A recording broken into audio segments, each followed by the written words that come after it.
Last வீடியோவில் நான் சொன்ன மாதிரி இந்த vlog வந்து என்னோடய பொண்ணோட பர்த்டே vlog தாங்க.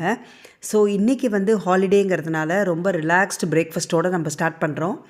அண்டு இது வந்து எங்கள் வீட்டில் வந்து பர்த்டேனா லன்ச்சு டின்னரை பற்றி யாரும் கவலைப்பட மாட்டாங்க. டின்னர் மோஸ்ட்லி வெளியில் போவோம். ஆனால் பிரேக்ஃபாஸ்ட் வந்து பார்த்திங்கன்னா ஸ்டாண்டர்ட் மெனுவாக தாங்க இருக்கும். அண்ட் அதில் எதுவுமே சேஞ்ச் ஆகாது.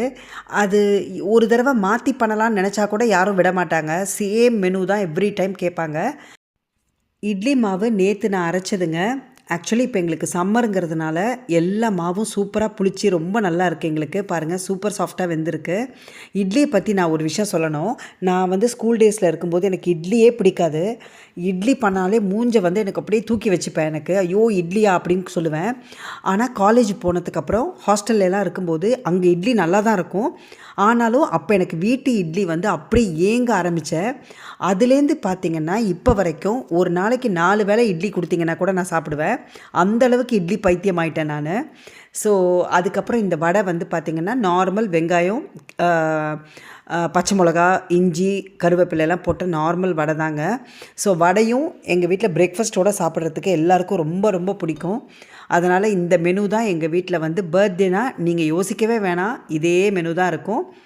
இது வந்து கார சட்னி, இட்லி, அப்புறம் வந்து சாம்பார். அண்ட் சாம்பார் கூட பார்த்திங்கன்னா கேரட் சாம்பார் தான் கேட்பாங்க. அது கூட ஸ்பெசிஃபிக்காக கேட்பாங்க. அண்ட் நம்ம நேற்று பண்ண அசோகா. ஸோ இதுதான் நம்ம வீட்டில் பர்த்டே பிரேக்ஃபாஸ்ட். எப்படி இருந்துச்சு, உங்களுக்குலாம் பிடிச்சதா அப்படின்னு சொல்லுங்கள். எல்லோரும் சாப்பிட்டு முடிச்ச அப்புறம் ஈவினிங் வந்து ஒரு ஒர்க் வச்சுருக்கோங்க. பக்கத்தில் இருக்கிற ஒரு டவுனுக்கு போகலாம் அப்படின்னு நினச்சிட்ருக்கோம். ஸோ எல்லாருமே சேர்ந்து போகலாம். இன்றைக்கி என்ன வெக்கேஷன் லீவுங்கிறதுனால எல்லோரும் சேர்ந்து போகலாம் அப்படின்னு நினச்சிட்ருக்கோம். இந்த மாதிரி பிரேக்ஃபாஸ்ட் பண்ணுற அன்றைக்கி லன்ச் வந்து பார்த்திங்கன்னா சிம்பிளாக தான் இருக்குங்க. ஏன்னா வந்து ரொம்ப ஹெவியாக இருக்கும் இந்த பிரேக்ஃபாஸ்ட்டு. லன்ச் வந்து பசிக்கவே பசிக்காது. சரி கொஞ்சமாக ஏதாவது சிம்பிளாக சாப்பிட்டுக்கலாம் அப்படின்னு தான் யூஸ்வலி நம்ம பண்ணுவோம். அண்ட் இது வந்து எனக்கு இன்றைக்கி லீவு இருந்ததுனால இதெல்லாம் பண்ண முடிஞ்சுது. இல்லைன்னா நான் என்ன பண்ணுவேன்னு பார்த்தீங்கன்னா, வீக் டேயில் பர்த்டே வந்துச்சுன்னா ஃபாலோயிங் வீக்கெண்ட் வந்து நான் பர்த்டே செலிப்ரேட் பண்ணிடுவோம். ஸோ அன்னைக்கு வந்து பார்த்திங்கன்னா இந்த மாதிரி எலாபரேட் பிரேக்ஃபாஸ்ட்லாம் இருக்கும்.